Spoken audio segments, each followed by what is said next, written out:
السر في الحديد.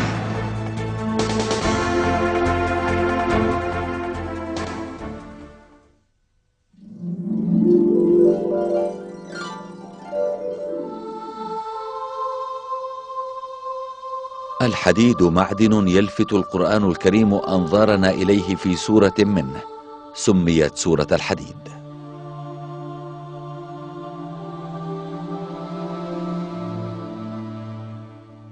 وأنزلنا الحديد فيه بأس شديد ومنافع للناس.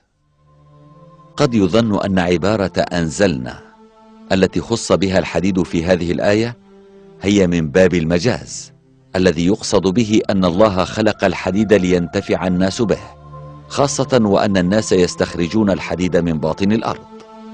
عندما ندقق في المعنى الحقيقي لهذه الكلمة نجد أن الكلمة صحيحة في مكانها بأدلة علمية ثابتة،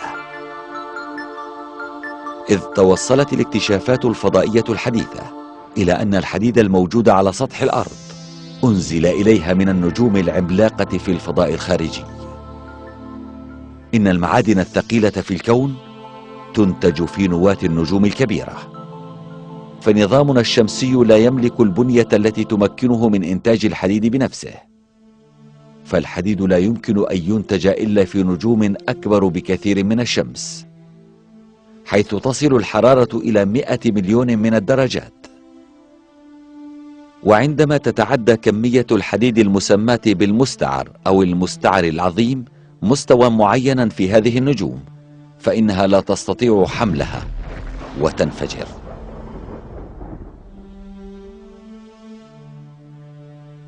ونتيجة هذا الانفجار تنتشر في أرجاء الكون نيازك تحتوي على الحديد، وتنتقل في الفراغ إلى أن تجذبها القوة الجاذبة للأجرام السماوية.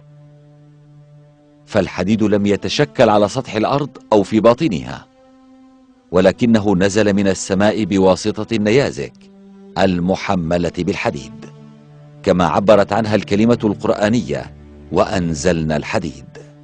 وهذه الحقيقة العلمية لم تكن معروفة في القرن السابع الميلادي حين نزول القرآن الكريم،